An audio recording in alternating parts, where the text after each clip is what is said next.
News X. So we leave it there and shift our focus to some breaking news coming in on that front. Well, on the Election Commission of India's announcement on the Bihar Assembly election schedule, which is expected to come out today, JDU MP Sanjay Kumar Jha has said, and I quote, elections are a festival of democracy and the public will vote based on the work done in Bihar in the past 20 years. The public has made its mind up to vote for the double-engine government.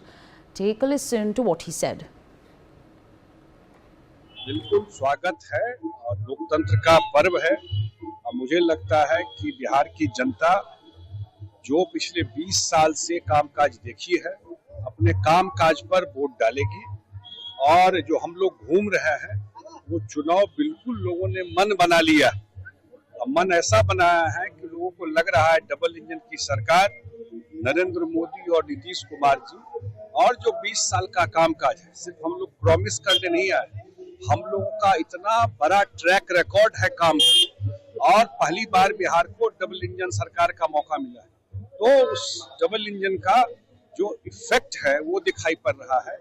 एक बात और, Bihar launching pad के लिए तैयार है और बिहार जो launching pad के लिए तैयार है, जो काम बिहार का पिछले 20 साल में हुआ है, अब इससे एक बड़ा जंप के लिए बिहार तैयार है। ये 5 साल तय करेगा अगले 25 साल बिहार कहाँ जाके। Okay, all right. Of course, statements being made ahead of the big announcement that is expected today at 4 p.m. My colleague Ritesh is back with us on the broadcast to give us more on this. Ritesh, help us understand, of course, the statements that are coming our way. What exactly are the promises that are being put out? What exactly are the comfortable numbers that both the NDA and the Mahagathbandhan has to deliver? बिल्कुल, देखिए कि इस बार जो चुनाव है ये बेहद tough होने वाला है।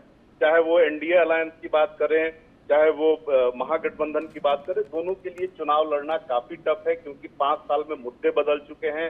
5 साल में जो राजनीतिक समीकरण है बिहार में वो इक्वेशन पूरी तरीके से बदले हुए हैं। दावे, चाहे एनडीए की बात करें, इंडिया अलायंस की बात करें, दावे अपने अपने हैं कि सरकार हमारी बनेगी और प्रचंड बहुमत के साथ सरकार बनेगी। लेकिन जो पॉलिटिकल एक्सपर्ट्स हैं उनका साफ तौर पे कहना है कि दोनों ही जो अलायंस है, एनडीए अलायंस हो, इंडिया अलायंस हो, उनके लिए काफी इस बार मुश्किल रहने वाला है। और ये जितने भी दावे हैं ये सिर्फ दावे किए जा रहे हैं क्योंकि थर्ड फ्रंट के तौर पर अगर देखें तो आप देख लीजिए कि जन स्वराज पार्टी है। इसके अलावा अगर बात करें तो जन स्वराज जो है वो कहा जा रहा है कि जन स्वराज जो है वो एनडीए अलायंस को काफी ज्यादा डेंट कर सकती है। इसके अलावा अगर बात करें तो ओवैसी ने भी किसी के साथ अलायंस नहीं किया है, तो ओवैसी की वजह से महागठबंधन को 2020 में भी काफी नुकसान हुआ था और इस बार भी, क्योंकि ओवैसी ने साफ तौर पे कह दिया है कि इस बार वो कई सीटों पर अपने उम्मीदवारों को खड़ा करेंगे, ना सिर्फ सीमांचल इलाके बल्कि बिहार में जहां जहां मुस्लिम बहुल इलाके हैं, चाहे वो सिवान हो, वो बेतिया हो या बिहार के अन्य जो मुस्लिम बहुल जिले हैं, वहां भी अपने उम्मीदवारों को खड़ा करेंगे। और ये जो है ये कहीं ना कहीं आरजेडी के लिए, कांग्रेस के लिए ये नुकसानदायक साबित हो सकता है। अभी सबसे बड़ी बात है कि सीट कितना तो दूर की बात है, अभी तो जो दोनों अलायंस है उनके पास अभी सीट शेयरिंग को लेकर ही उनमें घमासान मचा हुआ है। भले ही तेजस्वी यादव ये कह रहे हो कि नहीं उनके यहाँ सारी चीजें जो है वो। रितेश बने रहिए हमारे संग। राजीव रंजन जी जेडीयू के स्पोक्स पर्सन हमारे साथ जुड़ रहे हैं। Sir, thank you for your time speaking to us on News X. Well, we want to understand from you, there have been essentially a lot of things have been under the wraps ahead of this assembly election that is scheduled to take place. What essentially can you tell us at this point in time? देखिए, चुनाव की रणभेरी बजने वाली है और यह अप्रत्याशित नहीं।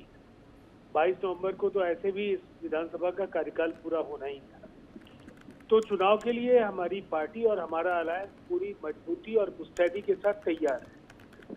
बिहार में हमने जो लगातार काम किए, इन 20 वर्षों के कार्यकाल में इतनी सारी उपलब्धियां हैं जो ये विपक्ष के लिए एक बड़ी चुनौती है। एक लंबी लकीर नीतीश कुमार जी के नेतृत्व में हमने खींची है और उसका सामना करने की हैसियत में बिहार का विपक्ष है। तो इसलिए हम पूरी तरह से आश्वस्त हैं, नतीजे हम लोगों के पक्ष में होंगे। एक बड़ा मैंडेट नीतीश कुमार जी के नेतृत्व में एनडीए को मिलेगा। Right, absolutely. आपका बहुत बहुत शुक्रिया हमारे संग जुड़ने के लिए। Meanwhile we have some more breaking news coming in.